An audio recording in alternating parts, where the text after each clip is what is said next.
This is the biggest battery that you could get on a Sur-ron. 64 amp hours, 4 kilowatts. It's basically a dual stock battery. This is what Sur-ron should have done. This is how they should have designed it.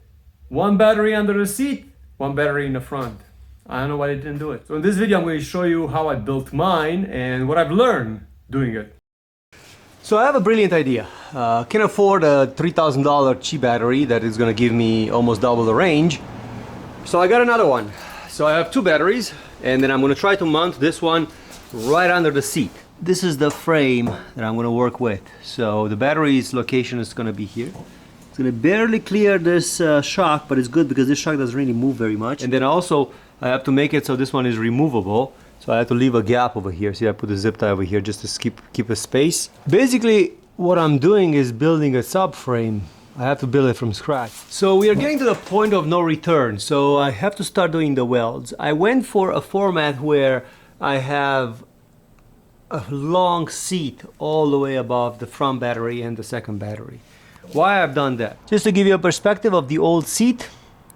So it's going to be taller. The new seat is going to be taller, a couple of inches.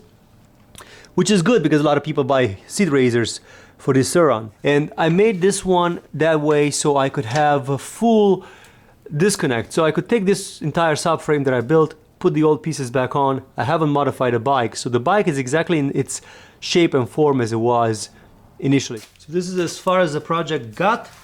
I have this little 16 gauge, I think. The battery fits in here. It's gonna be removable. I'm not gonna take it out very often. I just made it removable, but I'm not gonna take it out. There's no reason.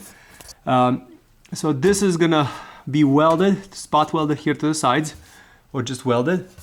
And then I'm gonna weld it over here on top. And then the battery is gonna slide in here. I haven't figured out the wiring yet, so I don't know where the wiring is gonna go. Most likely over under the seat and then go into the battery itself. I'm in the prototype stage. I was able to install this over here. I'm not happy with it. Seems to be a very, very thin material. Hopefully it's gonna hold on to the battery. This is just temporary, so I could sit on it. I could get a feel for the ergonomics. Most likely a seat is gonna be made, but I've stopped everything because I'm waiting for building my harness. So I have to have a battery harness that's gonna connect this to that battery and then to the other battery.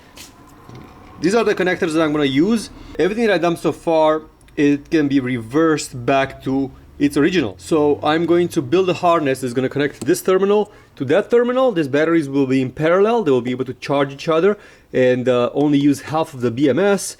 And then the third connection is going to be for connecting into the bike itself without cutting any of the wires out. Now, a couple of things that I've noticed that it changed on the bike.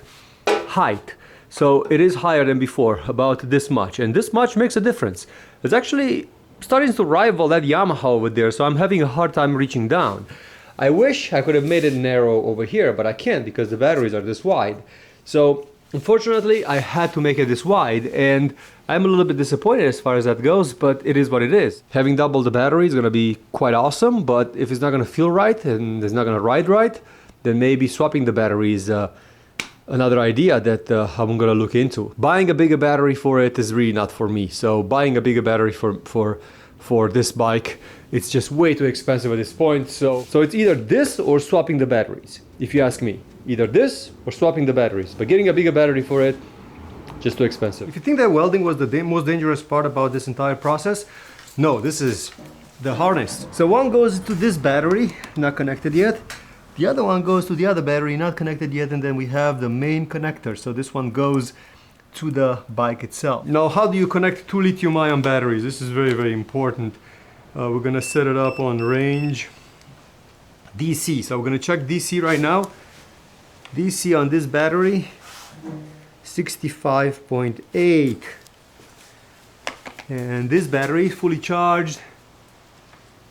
And I'm gonna check 65.8. Now that's very, very important because if the batteries are not the same, they will catch on fire. And now this is the dangerous part. If I did the wiring properly, there should be no sparks. And there is no sparks, no fire. You will feel this wires instantly getting hot if you did something wrong. So right now We're gonna flip the switch and then key on, and both batteries are connected right now. So this is pretty awesome. And do we have power? Yep. So we got power.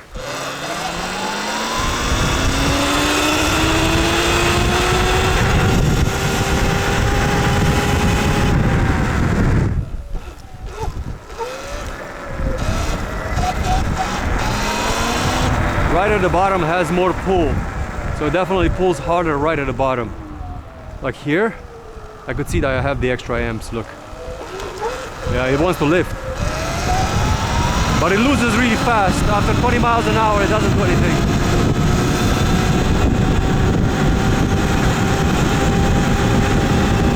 So that was 13 miles on this dash, which is about 11 miles real, because of the sprocket change. 76% battery. So it's 76% battery, 11 miles. So if you extrapolate 80% to 10 miles, then it will do 50 miles guaranteed at absolute full throttle. And in the Eco model, this 60 easy or more. So this is interesting. So it's plugged in and it's charging. I can hear the charger went on.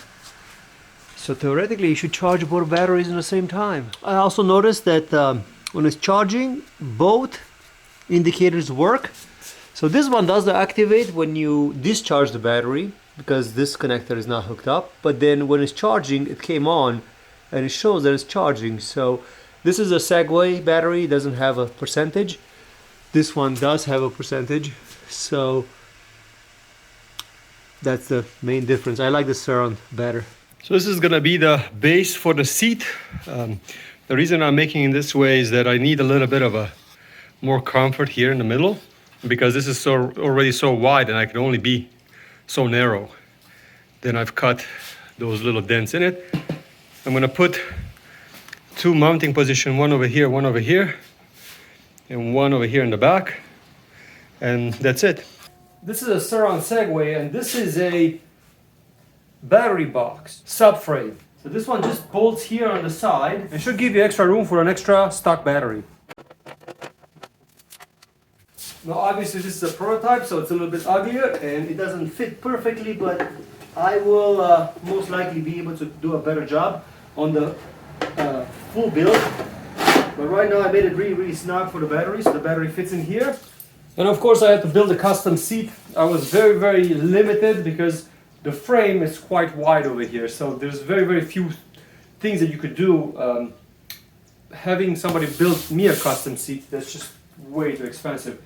So basically I made myself one just so I could test out the setup, make sure it works for me, and then maybe later on in version number 2 I'm gonna improve the setup more like a dirt bike seat.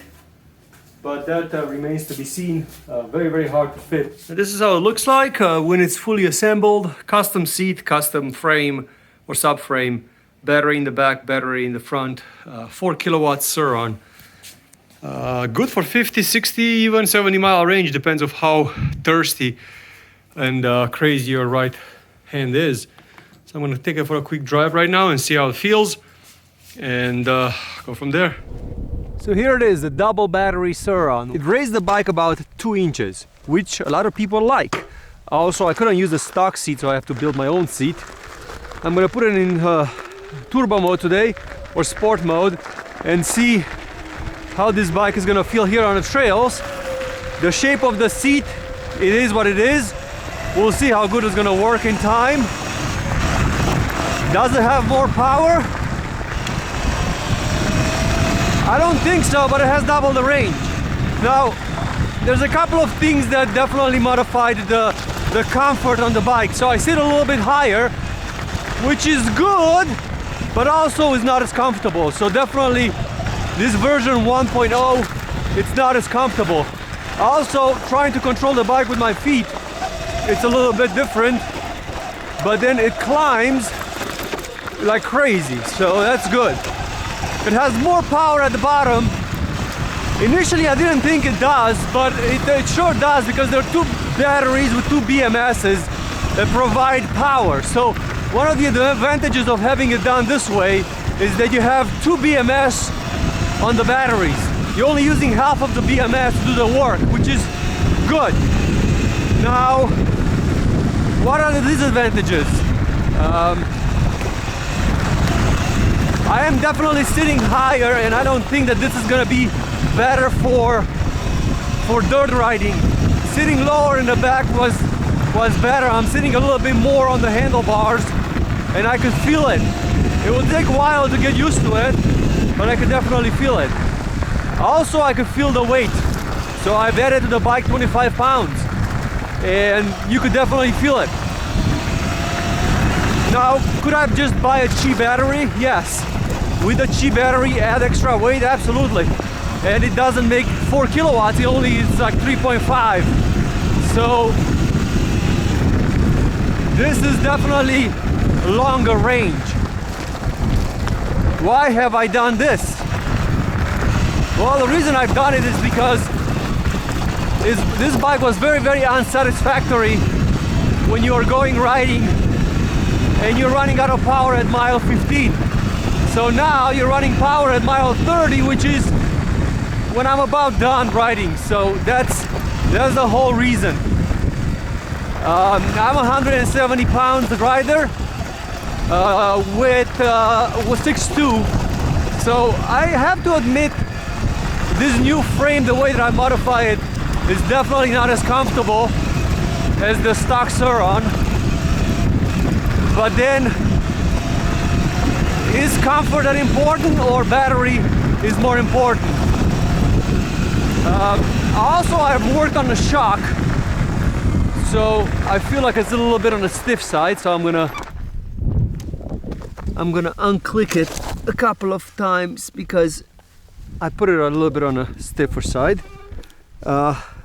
Also, the way that I've done my wiring kind of like covered my screen, which is dumb.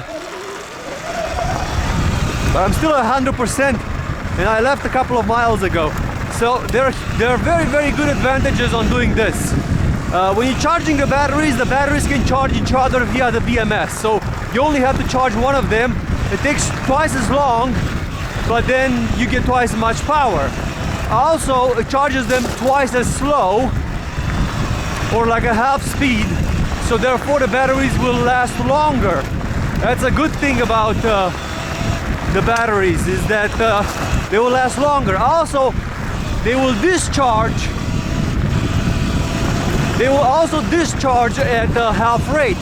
So that's also awesome, because you protect the battery. So you're gonna get 2 hours or 3 hours ride out of the bike at full throttle instead of an hour and a half before. So the battery doesn't get as hot. If it doesn't get as hot, you keep more energy for moving forward instead of losing it into heat. So that's definitely also an advantage. Do I want to go that way? Yeah, I wouldn't want to go that way. Also, the weight is not on you, so the weight is on the actual bike.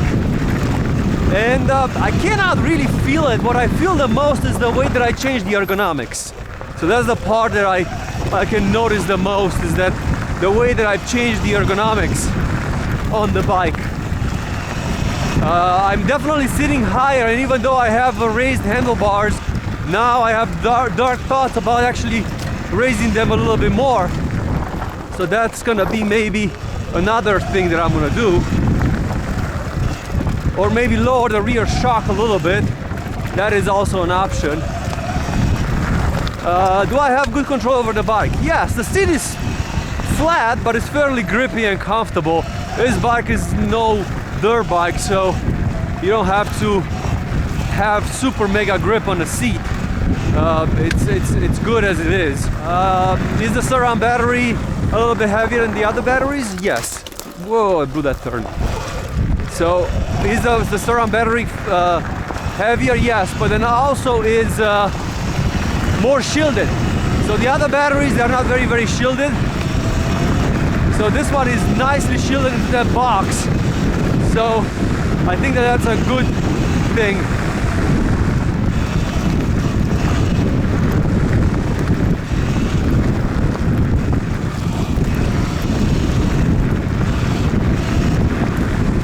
my biggest thing that I have to work on is the seat. It's okay, but it's not great. It's usable, but it's just a little bit worse than the stock seat, which was not great to begin with. Also, everything is removable that I've done, so I could always revert it back to stock without any problems. So that's also a great thing. And I'm running pedals, so for those people that are wondering how the comfort is, it's because I'm running pedals, the Kaniwaba pedals on this thing. So the comfort is not there because the pedals are just a little bit different as far as, like, you know, where you sit, your feet sit on it. Like, I'm not really pedaling, but I just have them for trail purposes.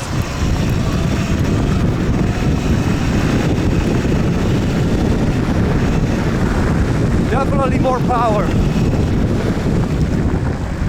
It feels like it pulls longer and angrier. So definitely more power.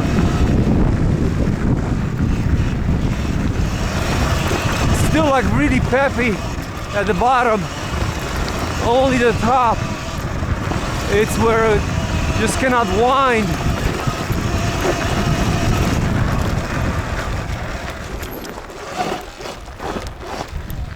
Holy moly. Let's see. 67%, and I have 12 miles in the dirt. Whew. Man.